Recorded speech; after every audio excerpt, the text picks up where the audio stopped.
হিন্দু ধর্মাবলম্বীদের কাছে এটি শিবের বাড়ি। তারা বিশ্বাস করেন এই পর্বতের ভেতরের অংশ পিরামিডের মতো ফাঁপা, যেখানে শিব তার সহধর্মিণী দেবী পার্বতী এবং তাদের সন্তান গণেশ ও কার্তিকের সাথে বসবাস করেন। মহাকাব্য রামায়ণের উত্তরকাণ্ড বিভাগে বলা হয়েছে যে রাবণ শিবের বিরুদ্ধে প্রতিশোধ হিসেবে কৈলাস পর্বতকে উপড়ে ফেলার চেষ্টা করেছিলেন। তখন মহাদেব রাবণকে মাঝখানে আটকে ডান বুড়ো আঙুলটি পাহাড়ের উপরে চেপে ধরেছিলেন। কৈলাস পর্বতে উপবিষ্ট থাকাকালীন শিবের এই প্রতিনিধিত্ব রাবণ অনুগ্রহ হিসেবে পরিচিত। নিলয়, 13 কিলোমিটার মধ্যে কয় কিলোমিটার পার হলাম? সম্ভবত আমরা 2 কিলোমিটারের আশেপাশে রাস্তা পার হয়েছি। এর মধ্যেই এই বরফ গলা ঝিরিপথ মানে মনকে একদম প্রশান্ত করে দিচ্ছে। এই ঝিরিপথের যে সৌন্দর্য, তার থেকে বড় কথা যে শব্দটা, এই শব্দ এই যে ছান্দসিক একটা শব্দ, এই শব্দটা কিন্তু মনকে প্রশান্ত করে দেয়। আর এটা সহজ নয়। দেখুন, ধীরে ধীরে উপরে উঠতে হচ্ছে। 2 কিলোমিটার বা 2.5 কিলোমিটার তেমন উচ্চতা ছিল না, মানে এরকম উঁচুতে উঠতে হয়নি, কিন্তু এখন কিন্তু অনেক কষ্ট করে উপরে উঠতে হচ্ছে। বন্ধুরা, একেবারে হেঁপে গেছে। উফ, অনেক কষ্ট লাগছে। সবচেয়ে খারাপ অবস্থা যে সকালে নাস্তা করার সুযোগ পাইনি, শুধুমাত্র একটু সফট ড্রিঙ্কস খেয়েছি। এটা দিয়ে চালিয়ে নেওয়া কষ্টকর হচ্ছে। জানি না আরো কত সামনে গিয়ে খাবারের দোকান পাবো। অনেক কষ্ট করে উঁচু পথে ওঠার পরে আবার নিচে নামতে হচ্ছে। দেখুন, এই পথেই দেখুন চলে যাচ্ছে পুণ্যার্থীরা, চলে যাচ্ছেন দর্শনার্থীরা, চলে যাচ্ছেন পর্যটকরা, ঘুরছেন মাউন্ট কৈলাসকে কেন্দ্র করে। আর এই সুউচ্চ পাহাড় কিন্তু এখনো আমাদের দৃষ্টি থেকে আড়ালে রেখেছে সেই মাউন্ট কৈলাসকে। আমরা এই পথটি পার হলেই আমাদের নজরে চলে আসবে, আর যদি মেঘের ঘনঘটা না থাকে তাহলে আমরা সেই মাউন্ট কৈলাসকে দেখতে পাবো। শুয়ে পড়ে মাটিতে মাথা ঠেকিয়ে প্রণাম করার এই বিচিত্র রীতি যত দেখছি ততই অবাক হচ্ছি। অবাক হই তাদের আনুগত্য, মনোবল ও ভক্তির মাত্রা দেখে।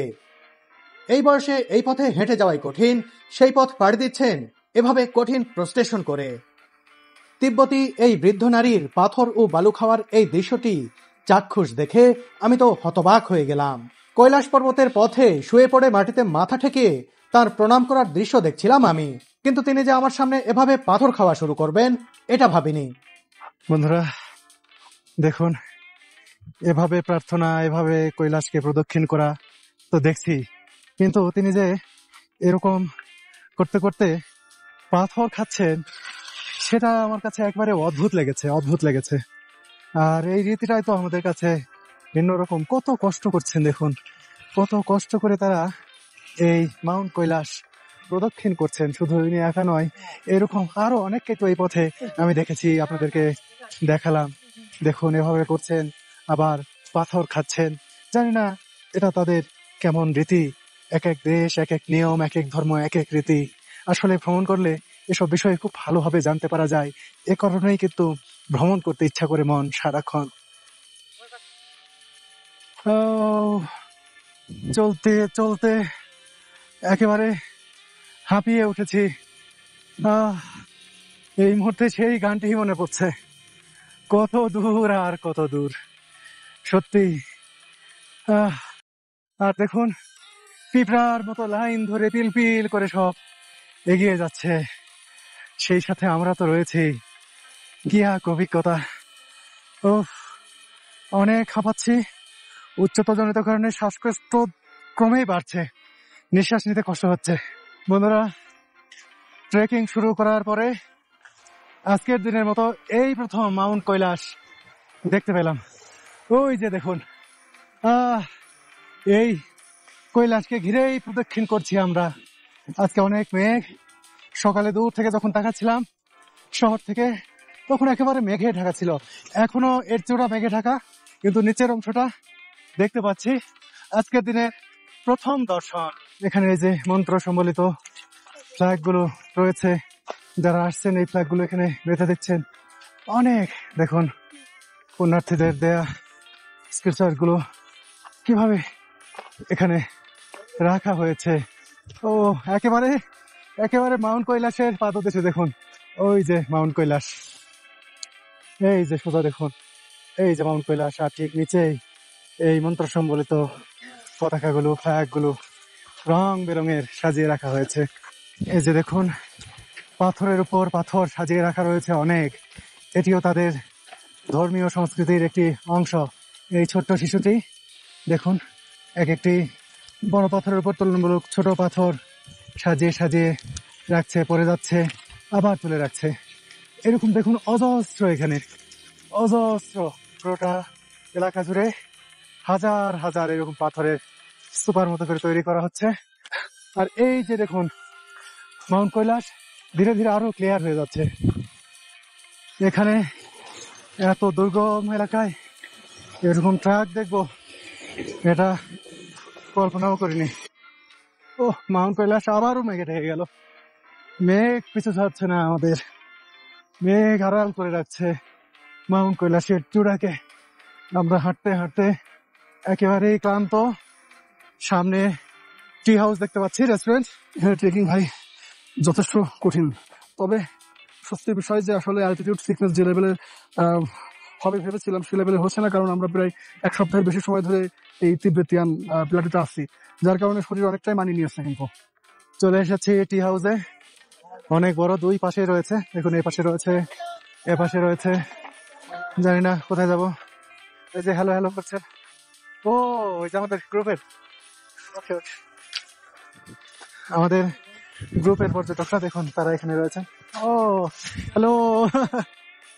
এই রেস্টুরেন্টে শাক রয়েছে, আলু ভাজি রয়েছে, ইয়াকের মাংস দিয়ে ক্যাপসিকাম ও শশা রান্নাও রয়েছে, রয়েছে সাদা ভাতও। জানি এসব খেতে পারবো না মজা করে, তাও মন্দের ভালো। আমাকে ভাতের সাথে আলু ভাজি দেওয়া হচ্ছে, আলু একেবারে কাঁচাই রয়ে গেছে। দেয়া হলো শাকও। ইয়াক মিটের আইটেমগুলো আমার খেতে ইচ্ছে করলো না। সত্যি বলতে শশা দিয়ে মাংস রান্না কখনো তো খাইনি, দেখিনিও। আমি ভাত খেতে বসলেও নিলয় কিনলো নুডলস। বন্ধুরা মজা করে খাচ্ছি, দেখুন স্টিকি রাইস দেওয়া হয়েছে, এখানে পটেটো আলু ভাজি আর কি, কিন্তু এরা সেভাবে ভাজে না, কাঁচা থেকে একেবারে কাঁচা কাঁচা। আর এখানে একটা শাক রয়েছে। এই খাবারটা আমার কাছে অনেক ভালো লাগছে। এই যে আলু দেখুন একেবারে কাঁচা, কিন্তু খেতে মজা লাগছে। এখানে আলুটা কিন্তু আমরা যেভাবে একেবারে কড়া করে ভাজি, পোড়া পোড়া করি, খুব মজা লাগে, সেভাবে ভাজেন না তারা। কোনো রকমের 2 মিনিটে চুলে রাখেন না। কিন্তু আমাদের দেশে যে আলু পায় সেই আলু যদি এভাবে ভাজা হতো, মনে হয় না যে এভাবে খাওয়া যেত। কিন্তু এটা স্টিকি রাইসের সাথে এই আলুটা অনেক ভালো লাগছে। আর অনেক ক্ষুধার রাজ্যে পৃথিবী গদ্যময়। এখানে এসে এই খাবারটা যে পেয়েছি, এটাই আমার কাছে অনেক এখন মজার খাবার মনে হচ্ছে, খুবই ভালো লাগছে। আর এই শাকটা কেমন দেখি, এই শাকটা পুরো তিব্বতেই পাওয়া যায়, কয়েকবার খেয়েছি, ভালোই লাগছে। এটা এখানে কেমন হয়েছে জানি না।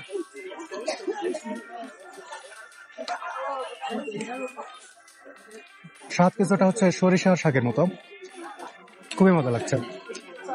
একেবারে সরিষার শাক খেতে যে মজা, সেটা দারুণ।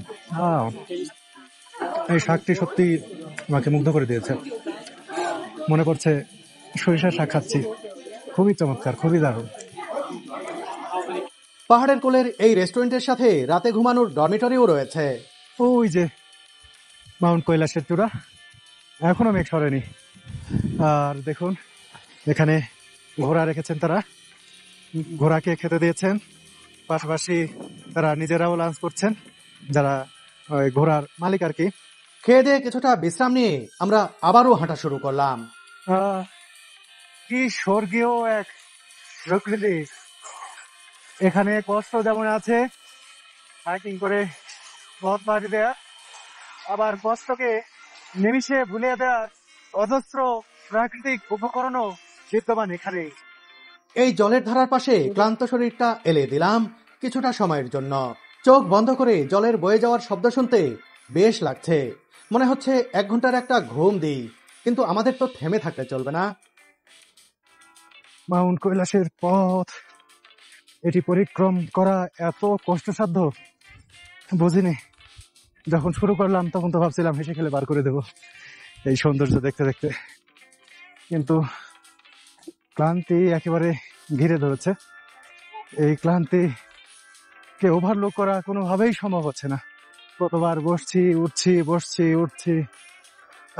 তারপরেও পথ শেষ হচ্ছে না। বন্ধুরা দেখুন এই যে এটাকে চিনতে পারেন? নিলয়। নিলয় এখানে ঘাসের উপর শুয়ে পড়েছে। এ ঘুম ধরে গেছে নাকি?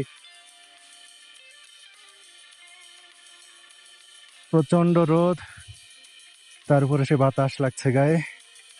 শুয়েছি যে ভালো লাগছে, মনে হচ্ছে আধা ঘন্টা ঘুম দিতে পারলে ভালো হতো। কি বলো নিলয়? পা যা ব্যথা করছে হাঁটতে হাঁটতে। শুয়েছি, মনে হচ্ছে যে এখনই ঘুম চলে আসবে। কিছুটা বিশ্রাম নিয়ে আবারও হাঁটতে থাকলাম। হাঁটতে হাঁটতে উঠতে উঠতে পাহাড়ে এই পথে চলতে চলতে কাহিল হয়ে গেছি। এই যে আমাদের গন্তব্য দেরাপোক মনেস্ট্রি। এখানে দেখুন সবাই কিভাবে প্রণাম করছেন, আরাধনা করছেন। ওরে বাবা, কি এখানে একেবারে আরাধনার একটা উৎসব চলছে। দেখুন, ও মাই গড, দেখুন হবেই বা না কেন এত দূর হেঁটে আসার পরে এখান থেকে উঁকি দিচ্ছে মাউন্ট কৈলাসের চূড়া। দেখুন ওই যে মাউন্ট কৈলাসের চূড়া, ওই যে সাদা অংশটি এক চিলতের মতো এখান থেকে দেখা যাচ্ছে। দেখুন, সেটাকে দেখতে পেয়ে কিন্তু তারা এখানে এভাবে যে উপাসনা, প্রার্থনা, আরাধনা যাই বলি সেটাতে লিপ্ত হয়েছেন। দেখুন ওই যে এক অংশ দেখা যাচ্ছে, আরো একটি আমরা এদিকে এগুলো কিন্তু ওই দিক থেকে একেবারে দারুণ একটি ভিউ পাবো। সত্যি এমন দৃশ্য এই মাউন্ট কৈলাস না এলে দেখা অসম্ভব। দুনিয়ার আর কোথাও এই বিরল দৃশ্য দেখা সম্ভব বলে আমি মনে করি না।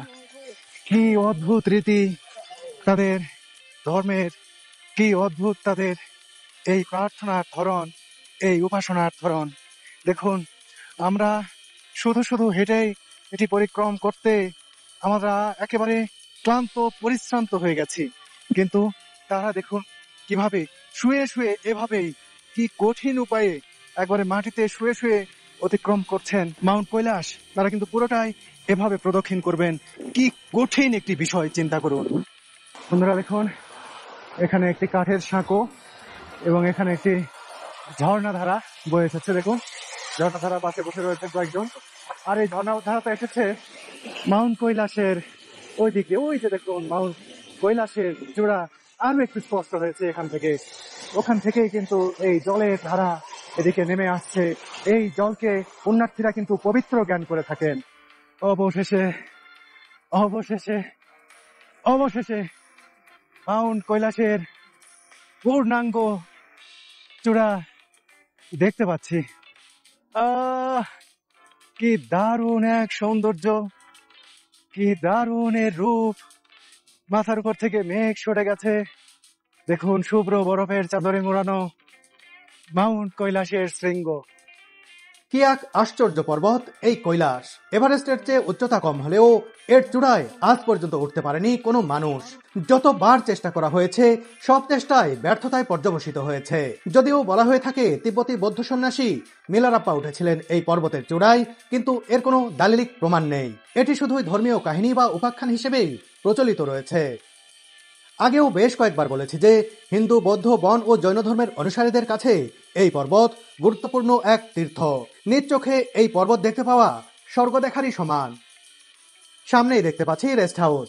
ক্লান্ত শরীরে সেদিকেই এগিয়ে যেতে থাকলাম। এই যে এটা আমাদের রেস্ট হাউস, এখানেই আজকে রাত্রি যাপন করব। নিলয় এতটাই টায়ার্ড হয়ে গেছে, ও আগে ভাগে রুমে চলে গেছে, আর আমি মাউন্ট কৈলাস দেখছি তো দেখছি। এই যে দেখুন, যে দেখার যেন শেষ নাই, সীমা নাই, কোনো ক্লান্তি নাই, অবসাদ নাই। মনে হচ্ছে দেখি আর দেখি কি এক সৃষ্টির রহস্য এই মাউন্ট কৈলাস। এই পর্বতে বেশ কিছু অলৌকিক ঘটনা ঘটে থাকে, যার কোনো বৈজ্ঞানিক শক্ত ব্যাখ্যাও মেলে না। বলা হয়ে থাকে এই পর্বতের পাদদেশে রাত কাটালে হাতের নখ ও মাথার চুল অস্বাভাবিকভাবে বেড়ে যায়। জানি না আমার ক্ষেত্রে কি ঘটবে আজ। রাতের বেলায় এই পর্বত থেকে অদ্ভুত আওয়াজ ভেসে আসে, যা অম ধ্বনির মতো শোনায়। রাতেই নাকি এখানে বিচরণ করে ভিন গ্রহের এলিয়েন। বন্ধুরা, পরের পর্বে দেখবেন কৈলাস পর্বত ছুঁয়ে দেখার এক দুঃসাহসিক অভিযান। মাউন্ট কৈলাস, এই যে আমি স্পর্শ করেছি মাউন্ট কৈলাস।